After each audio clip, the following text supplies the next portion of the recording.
Now, you know, just because you're busy doesn't mean you got to be stressed. I'm crazy busy right there with you, but it can be easier. Next time you're on a run, just make it more fun and listen to The Run with Manny Wilson. It's The Run with Manny Wilson podcast.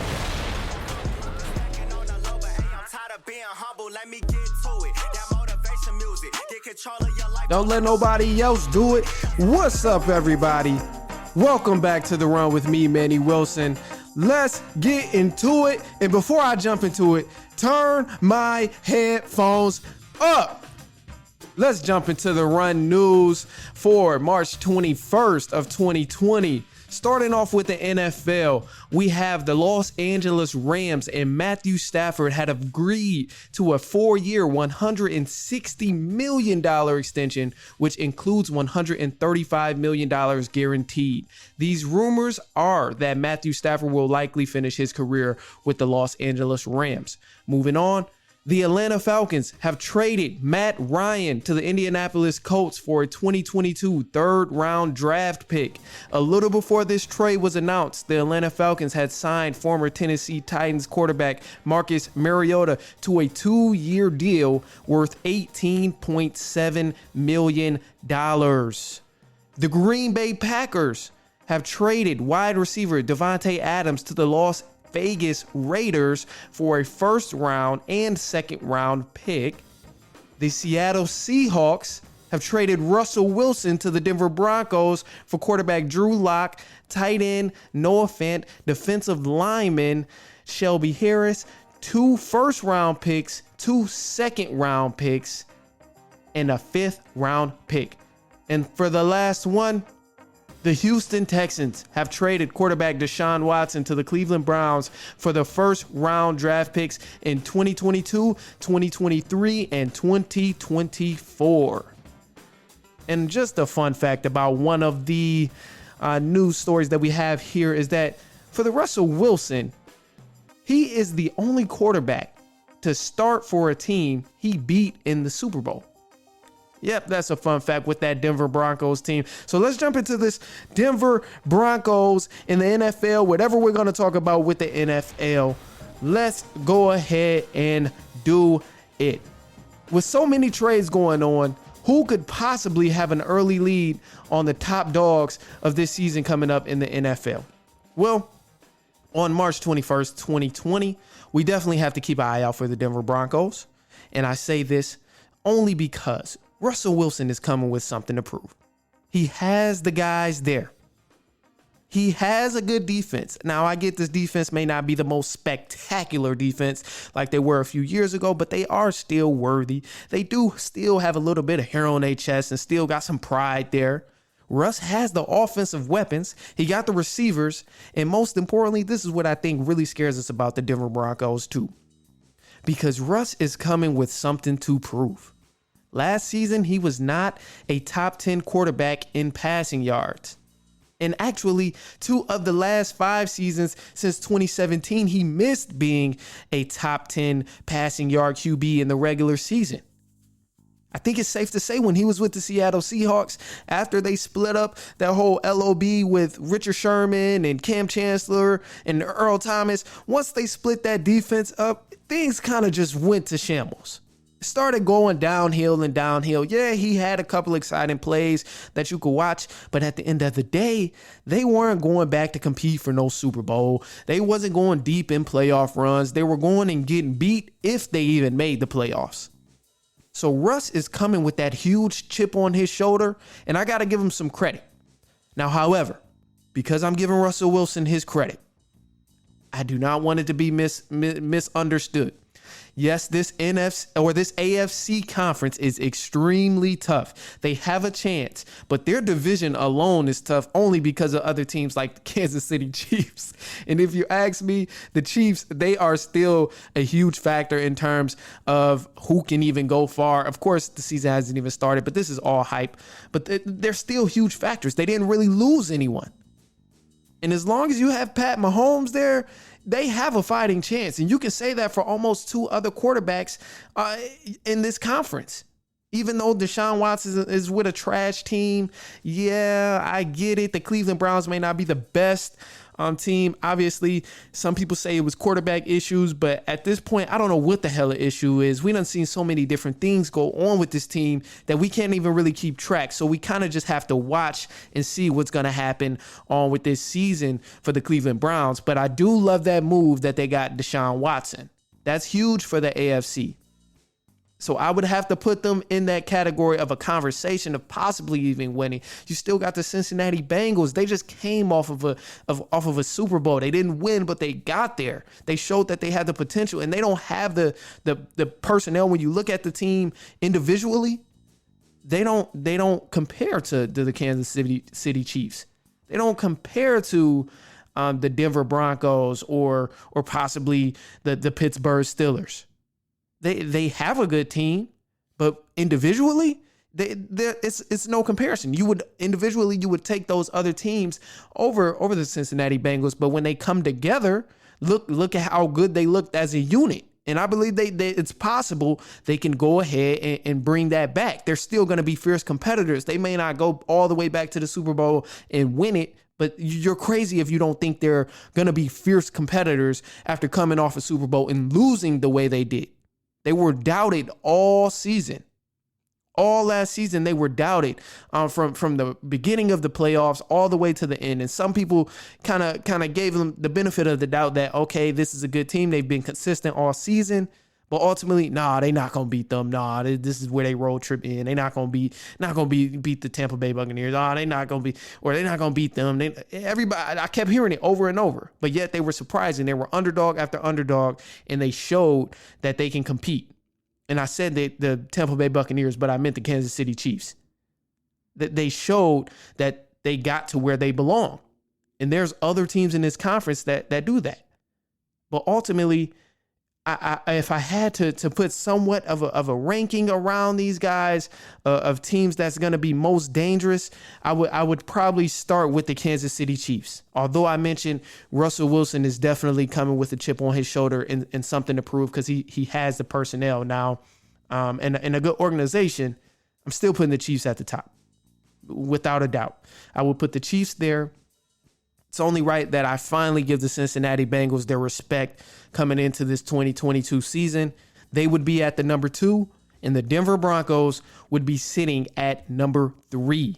I would put the Denver Broncos right there at number 3. I definitely think they're going to make some noise, but at the end of the day, I have to go with what I already seen. I've already seen the Kansas City Chiefs be dominant year after year after year. I just got done watching the Cincinnati Bengals have a dominant year and continuing to prove people wrong. So I have to put them against the Denver Broncos team that I haven't seen yet, but I'm not going to count them out.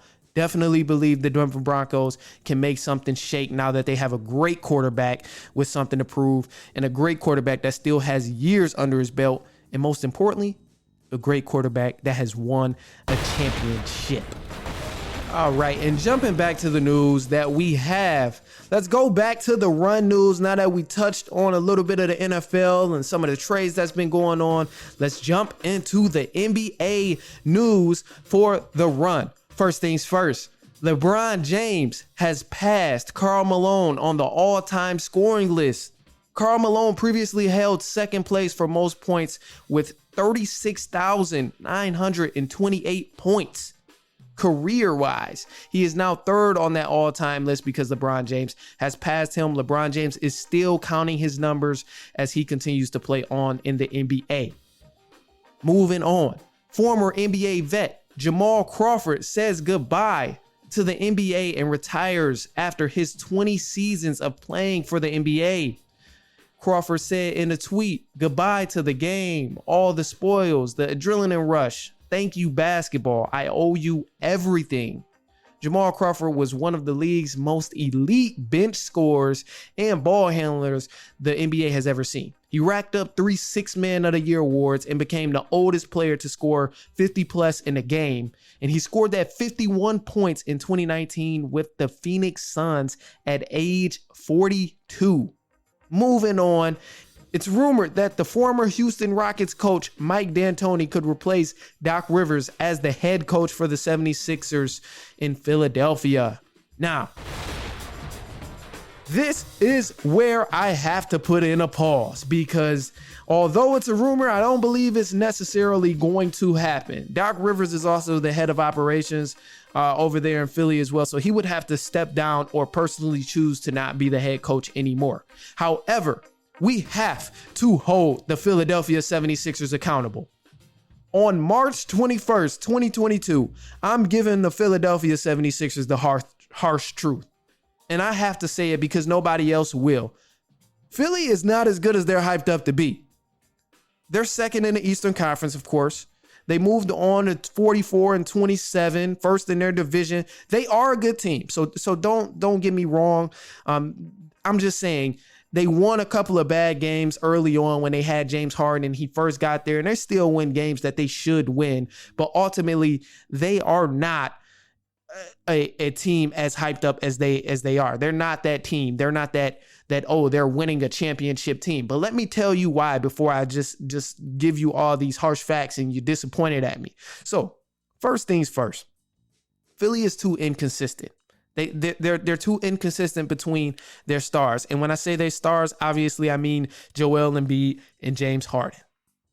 And I say this, one, because they play so many minutes. They're going to have to play more and more minutes. But when you look at the numbers, they have the minutes that they're playing, and the numbers are just as inconsistent as can be for a team who are supposed to win a championship. And when I compare to other teams, I don't see this amount of inconsistency. And let me just pull a couple of different games that stood out to me that tells me they're inconsistent. March 14th against the Denver Nuggets, they took a L. But Joel Embiid, he finished 11 for 21. He had 34 points, but he shot 50%. So that wasn't bad. Okay, cool. And James Harden, in that same game, he shot 6 for 11, finished with 24, shot 54%. But they took a L. You know, the game really could have went either way. So I'm not going to hold them accountable. That was a solid game. But when you look at the rest of the stretch from that time period, and you can do this with so many different time periods that James Harden has got on his team. When you pull out any 5-game stretch, you see that the numbers are inconsistent because you look 2 days earlier against Brooklyn when they got blew out. Joel Embiid shot 5 for 17, finished with 27 points, but shot 29%. And they lost. And James Harden was even worse against Brooklyn on the 10th of March. Shot 3 for 17 and finished with 11 points and shot 17%? Like, what are you telling me right now? And it's not just these games. There's other games where it's good because if you look at a couple days before when they played against Chicago, they got a win, but the numbers were still inconsistent. Harden 5 for 15, Joel Embiid 15 for 27. He shot good, but Harden shot bad. Like it's so much inconsistency. And it's a lot of minutes that they're going to have to play come playoffs. And looking in the future of what this team is going to have to do in order to beat Brooklyn Nets or beat the Milwaukee Bucks mainly is who I compare teams to because they are the most consistent. They have been the strongest running team I've seen so far this season in the Eastern Conference. So I compare them to the Milwaukee Bucks. This team does not look fit to beat them at all. And if you put them against multiple teams in a 7-game series, who says that inconsistency may not creep up? Not only from the stars, but the bench players. The only bench player with any type of playoff experience is Danny Green. Everyone else has not played in the playoffs. So these young guys, this is going to be their first time getting to the playoffs and feeling that real type of pressure of, okay, it's either win or go home. And we know how different of a ball game the playoffs is. So not only are James Harden and Joel Embiid going to have to play huge minutes against dominant teams and against great teams with the bench, they're also going to have to be consistent and depend on the free throw line. Because although I read off all of those numbers, look at those free throw totals. They're shooting 12, 15, 16 free throws in each game. And of course, it's an art, but you cannot depend on that free throw line come playoffs. You will not be a happy camper. So besides them playing big minutes, besides the inconsistency, they also don't have enough bench depth. And truthfully, I don't think Doc Rivers is the man for the job. As I mentioned in the rumor, Mike D'Antoni may come back, all of that. I would actually be okay with seeing that because I just don't think Doc Rivers is the guy for the job. When I watch, again, look at Milwaukee Bucks, look at the Brooklyn Nets, even the Boston Celtics and Miami Heat. Those guys are consistent on both ends of the ball, especially in games they need to be. Obviously, players take nights off. So I'm not saying this that you can't go find a game where these guys aren't playing good, but I'm saying this in the fact that they're more consistent on a game-to-game basis. And if you stretch out a game of 7 games against one specific team, they're more consistent. And they also have bench depth. And that plays a huge role come playoffs. So wrapping up, I want to get it straight that Philly, they're still a good team. Obviously, they're competitors, but one thing has to change if they are gonna think about winning the championship. It's the consistency. They have to get the consistency, and they have to get some sort of natural offensive type of flow and natural game plan on offense, because I don't see that with Doc Rivers. When I look at the Nets, when I look at the Bucks, when I look at the Miami Heat, those teams are rolling. They have a standard game plan and they make adjustments accordingly. With the 76ers, I see, okay, Embiid, try and make some shake. Harden, try and make some shake. Let's play a pick and roll and see what we can do. Hopefully the role players is making their shots tonight. And as good as Maxey is, he still doesn't have any playoff experience, so we don't know how that goes. If people are still saying Harden goes to the playoffs and fold, who says the same thing won't happen to Maxey? And that is the harsh truth. Philly is a good team, but they are not necessarily ready to win a championship. Just get a little bit more pieces on that bench, and they will be all right.